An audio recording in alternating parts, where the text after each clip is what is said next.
Think about your closest friends.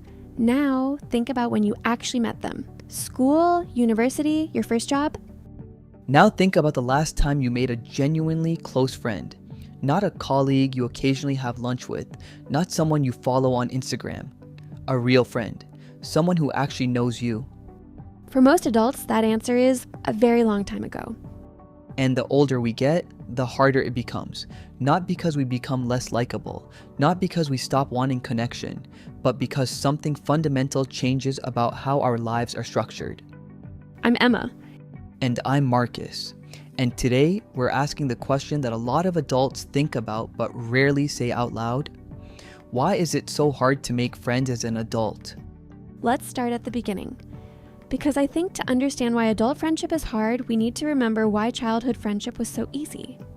When you're a child, friendship happens almost automatically. You don't have to try. You're placed in a room with the same group of people every single day for years. You have shared experiences, shared complaints, shared boredom. And shared time. So much time.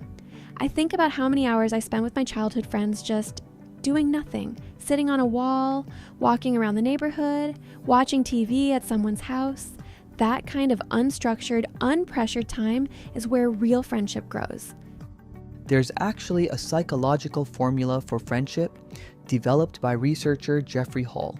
He found that it takes roughly 50 hours of time together to move from acquaintance to casual friend, and about 200 hours to develop a close friendship. 200 hours. And when you're a child, you accumulate those hours almost without noticing. You're just there, together, every day. But as an adult, finding 200 hours with one person outside of work is genuinely difficult. You have jobs, responsibilities, families, exhaustion. A 1-hour dinner once a month means it takes over 16 months to reach that threshold. 16 months for a close friendship. No wonder we feel like we're failing at this. And it's not just time. As children, we're also much less self-conscious. You walk up to someone on the playground and say, "Do you want to be my friend?" And that's it. Done. Adults could never. I would actually die. If someone walked up to me at a party and said, "Do you want to be my friend?" I wouldn't know what to do. Which is exactly the problem. We lose that directness. We become more self-aware, more protective of ourselves, more afraid of rejection. And that fear makes the whole process much slower and much harder. So adulthood takes away the conditions that made friendship easy, the proximity, the time, the lack of self-consciousness, and it replaces them with work, commutes, errands, responsibilities. And geography. When you're young, your friends live nearby, usually within walking distance. As an adult, people scatter. Different cities, different countries. Your university best friend moves to another continent, and suddenly maintaining that friendship requires actual effort and planning. Which leads to another issue, the scheduling problem. Adult friendship requires coordination in a way that childhood friendship never did. You don't just knock on someone's door anymore. You send a message, they're busy, you suggest next week, something comes up, 2 months pass. The "we should catch up soon" message that never turns into anything. I've sent that message so many times. We all have. And I think there's also something about adult social circles being already established. When you meet someone new as an adult, at work, at a class, wherever, both of you already have existing friends, existing commitments, existing social lives. There's less space for someone new. It's like trying to join a WhatsApp group that's been active for years. Everyone already has their inside jokes, their history. You're the outsider. And there's a fear of seeming desperate or needy. If you suggest meeting up too many times and the other person is slow to respond, you start to wonder if you're being too much. And that anxiety makes people pull back before they've even given the friendship a real chance. I've definitely done this. Met someone I really clicked with and then not followed up because I didn't want to seem too keen. And then we just drifted apart before anything started. Which is such a waste, because the other person was probably thinking the exact same thing. Okay, I want to talk about something that doesn't get discussed enough, the cost of adult friendship, because I think money is actually a significant barrier that nobody talks about. This is a really interesting point. Say more. When you're a child, friendship is completely free. You meet your friend in the street, you go to the park, you sit on someone's doorstep. You don't need money, you don't need a reservation, you don't need a plan, you just appear, and that's enough. But as an adult, socializing almost always involves spending money. Coffee, dinner, drinks, a concert, a weekend away. There's a financial dimension to almost every social activity. And here's what I think happens. Because adult time with friends is so rare, because you only see people once a month, maybe less, you want the time to be meaningful. You want to create a memory. You don't want to just walk around the neighborhood like you're 12. You want to go somewhere nice, do something special. Which makes total sense psychologically, but it also means that every social interaction comes with a price tag. And if money is tight, or even if it's not, but you're being careful, the cost becomes a reason to say no, to reschedule, to let it slip. And then you see each other less. And when you see each other less, you feel like you need to make it even more special when you do meet. So you plan something bigger, which costs more, which means you do it less often. It's a cycle. Scarcity creates pressure. Pressure creates cost. Cost creates more scarcity. Exactly. And I think this is partly why online friendships have grown so much. They're free. You can maintain a connection with someone across the world through messages and voice notes without spending anything. It's frictionless. Though it does lack something. The physical presence, the shared meal, the spontaneous conversation that goes on longer than either of you planned. Yes, there's something irreplaceable about being in the same room as someone. But for a lot of people, the cost and logistics of making that happen regularly are genuinely prohibitive. And I think this is worth naming, because when people struggle to maintain friendships as adults, they often blame themselves.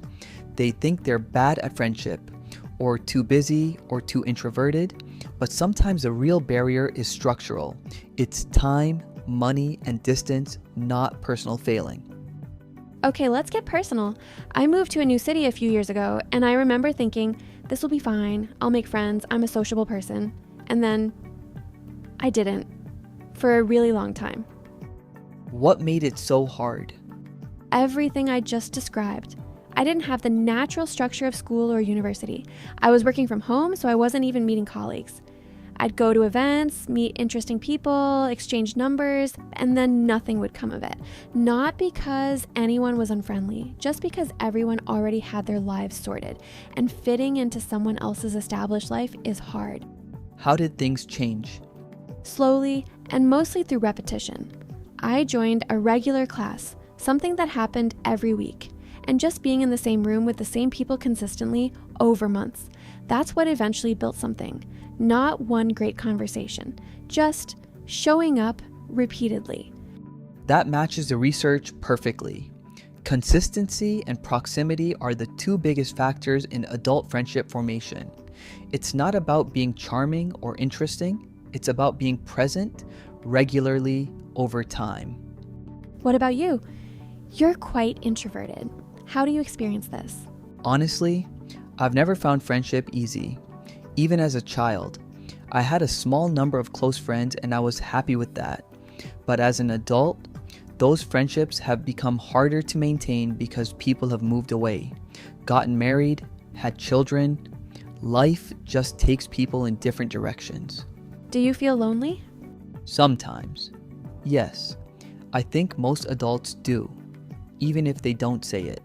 There's actually a loneliness epidemic. Researchers talk about it seriously as a public health issue. 1 in 3 adults reports feeling lonely regularly, which is extraordinary when you think about how connected we all are digitally. Connected but not close. That's exactly it. Okay, so what can people actually do? Because I don't want to just leave everyone feeling depressed about adult friendship. Same. So, the research is actually quite clear on this. Tip 1. Create regular, repeated contact. Don't rely on special occasions. A standing arrangement, a weekly walk, a monthly dinner, a regular phone call, is more valuable than grand gestures that happen rarely. Tip 2. Lower the bar for what counts as socializing. You don't have to go to a restaurant. A 15-minute phone call while walking to work counts. A voice note counts. A shared meme counts. Maintaining warmth doesn't require grand events. Tip 3. Be the one who initiates. Most people are waiting for someone else to reach out. If you send the message, suggest the plan, make the effort, people usually respond positively. The fear of seeming too keen is almost always unfounded. Tip 4. Be vulnerable early. This sounds uncomfortable, but research shows that self-disclosure, sharing something real about yourself, accelerates friendship formation significantly. Not oversharing on a first meeting, but being honest, being a little open, letting people see who you actually are rather than the polished version. Tip 5. Find your structure. A class, a club, a volunteer group, a running team, anything that puts you in regular contact with the same people. You can't manufacture the conditions of school or university, but you can approximate them. And tip 6, and this one is important, maintain the friendships you already have. It's easy to focus on making new friends while letting existing ones drift. An old friend who already knows you is worth investing in just as much as a new connection. That's such a good one. Sometimes we take our longest friendships for granted because they feel established, but they still need maintenance.